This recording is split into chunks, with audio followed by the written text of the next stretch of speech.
Amigos da ideia do jogo, olhando a tabela de classificação do Campeonato Brasileiro após essa rodada, a gente já verifica uma realidade de campeonato de pontos corridos. Fica na frente quem tem mais orçamento. O Sport é a ovelha negra, vamos dizer assim, é o único de orçamento baixo que está entre os 10 primeiros. Mas, na minha modesta opinião, não deve se sustentar muito tempo nessa posição. Já perdeu nessa rodada de um time, vamos dizer assim, um dos últimos dos considerados grandes na tabela de classificação. O restante são todas equipes de orçamento maiores, muito maiores. Estão na frente brigando pelas primeiras posições. O Corinthians veio para trás, né? O Corinthians não se sustentou nas primeiras posições e deve fazer um campeonato brasileiro mediano. O que nós vimos no jogo sábado mostrou bem isso. Essa história de desfalque, toda rodada, todo time tem desfalque. Um campeonato de pontos corridos num calendário como o nosso, difícil você manter sua equipe titular. Portanto, tem que ter plantel, tem que ter elenco. E para que quando perder um jogador, o outro substitua sem que você use como argumento para uma possível derrota ou para uma má performance. Né? Balbuena não jogou, e daí? Né? O Wagner está na seleção brasileira, e daí? O lateral direito, inclusive, da base, muito bom. Né? E o jogo teve duas etapas bem distintas. Né? A primeira etapa, o Vitória até os 25 minutos do primeiro tempo foi superior. Teve até chances, né? E depois o Corinthians deu uma equilibradazinha no final do primeiro tempo. E no segundo tempo o Vitória achou que o empate era bom resultado, e era, né? Infelizmente para nós, a gente tem que considerar esses resultados como bons. O Vitória veio para trás, atacou muito pouco, mostrou pouca força ofensiva. E o Corinthians por pouco não ganhou o jogo, né? Teve bola na trave, teve muita pressão, embora assim, sem tanto lances agudos, né? Talvez no final do jogo, com a entrada do Sheik, o time do Corinthians realmente pressionou o Vitória. Mas o resultado foi absolutamente justo. O que eu já venho falando em outros áudios, o nível do Campeonato Brasileiro, do futebol brasileiro, está baixo. Então a gente não se surpreende de ver um Palmeiras de investimentos tão altos empatar com o Ceará em Fortaleza, não é? Portanto, ele não deve se surpreender se o Vitória colher outro bom resultado contra o São Paulo na terça-feira, parece que é terça-feira, né? O nosso time, nós não mudamos, nós não abrimos mão de uma crítica daquela que fizemos, né? Olhando o Vitória, ele tem deficiências na defesa, no meio de campo e no ataque, né? Agora, os jogadores têm mostrado também, desde a primeira rodada, muita determinação, muita superação.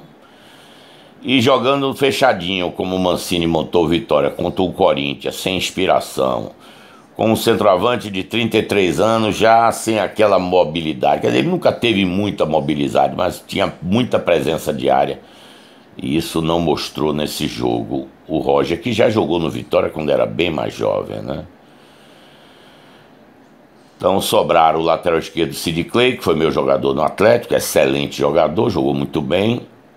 E o garoto Pedrinho, que fez algumas boas jogadas, mostrando realmente é um jogador de muita habilidade, mas sem força física. O futebol moderno hoje impõe um pouco de força. A habilidade não consegue superar a força. No futebol hoje cada vez mais tático e cada vez menos técnico.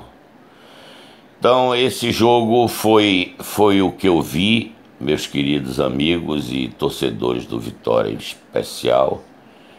O Vitória conseguiu um ponto importante e vai continuar nessa luta, quer dizer, é praticamente um ponto por rodada, né, a média do Vitória, né? Então, temos 12 rodadas, né? Então, quando chegar na 19ª, que é a metade do campeonato, se mantivermos a média, espero que a gente possa melhorar, teremos 19 pontos. Vai mostrar que nós vamos brigar para não cair até o final. Lamentavelmente, né? Está se esperando agora a chegada de um meia muito conhecido no futebol brasileiro, o Arouca, que teve muito boas passagens no Fluminense, onde nasceu, no São Paulo, onde ele foi titular absoluto, e no Santos, onde ele explodiu, né? E a partir daí ele teve um declínio técnico, também causado por problemas físicos, e acabou no Palmeiras pelo seu currículo, e praticamente não jogou no Palmeiras, né? É um jogador de 400 mil reais por mês de salário. Foi para o Atlético com certeza, com o Palmeiras pagando metade do salário, para aliviar a folha do Palmeiras. E agora está vindo para o Vitória. Vitória deve pagar 20% ou 30% do seu salário, uma coisa perto de 100 mil reais ou pouco menos. E vamos rezar que ele possa finalmente ter uma sequência, coisa que não acontece nos últimos anos da sua carreira. É um ótimo profissional, bom que seja dito, um jogador de muita qualidade. Só que não adianta ter qualidade no papel, né? Tem que mostrar no campo. E a necessidade do Vitória maior não é volante, mas como vai perder Zé Wellison, já perdeu, né? Por incompetência das duas diretorias. Aqui saiu, que é a maior responsável, e aqui entrou, que já sabia em janeiro que o jogador terminava o contrato em dezembro e não podia ter posto para jogar sem acertar o seu contrato. Alguns amigos meus me dizem, mas eu não gosto dele. No futebol não tem esse negócio de gostar. É patrimônio do clube, jovem, e um jogador que tem que ser preservado, porque não faltam mercados alternativos que possam colocar o jogador. Coisa que agora não será mais possível, né? Vitória talvez fique com alguma participação. O Atlético é o jogador agora, e o Vitória pode se dar o luxo de dizer, bom, já que eu vou perder, não vou ganhar nada, entrego em dezembro e ele joga esse ano pelo meu clube. Então fica a opção. Era melhor ficar com o Wellison até o final do ano e perdê-lo definitivamente, ou perdê-lo definitivamente agora e receber a Arouca.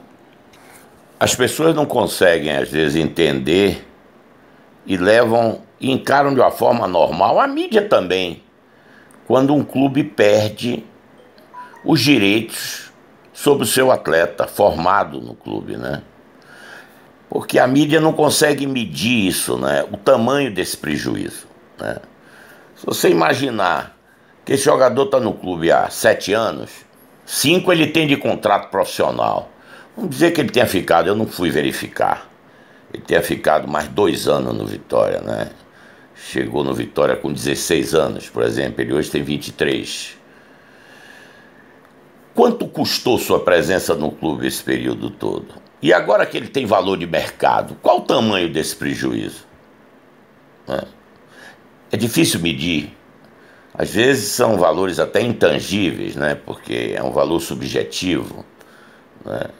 Mas na hora que aparece um clube da dimensão do Atlético interessado nele, ainda acha uma bolacha quebrada, certo? A gente faz ideia de quanto a gente está deixando de ganhar. Pelo menos para recuperar o investimento, pelo menos isso, né?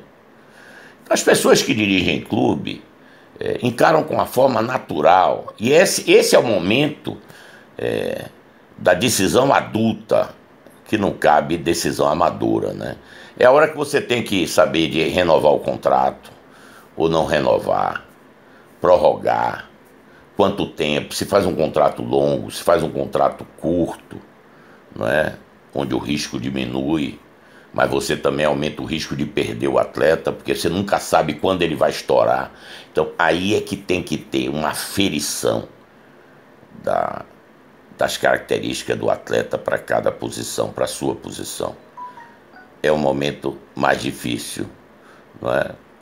Onde os clubes costumam perder atletas e não se preocupar muito com os efeitos, porque você não sente de imediato no caixa do clube essa falta, porque o clube vem gastando com ele desde os 16 anos, uma hipótese, né? Quando chega agora aos 23, no último ano de contrato, o clube não tem direito a ganhar nada. Vai ter que pedir, quase pelo amor de Deus, para o Atlético, para deixar uma coisinha para nós no direito econômico, né? No caso de Arouca, não pense os senhores que nós estamos tendo vantagem, a não ser que Arouca jogue muito aqui. Mas na realidade, nesse primeiro momento, a vantagem é do Atlético, porque ele está com um jogador caro lá, que ele paga 50% do salário, que deve dar em torno de 200 mil reais. E ele está se livrando de grande parte desse salário, né? Então, nesse momento, a vantagem é só do Atlético. Se o jogador vier, tiver uma sequência de jogos e dar uma resposta pra gente. Mas só que o caso Arouca não tem nada a ver com o caso de Wellisson, sabe? Não está havendo troca, porque o Vitória não tem mais direito sobre o Wellisson, entende? Apenas estão aproveitando para não quebrar o relacionamento, sabe? O empresário do jogador, o Wellisson, deve ter sugerido ao Atlético ou ao Vitória ficar com o jogador Arouca. Nada mais do que isso. Foi a decisão do clube liberar o jogador agora, fazer a vontade do empresário e trazer Arouca.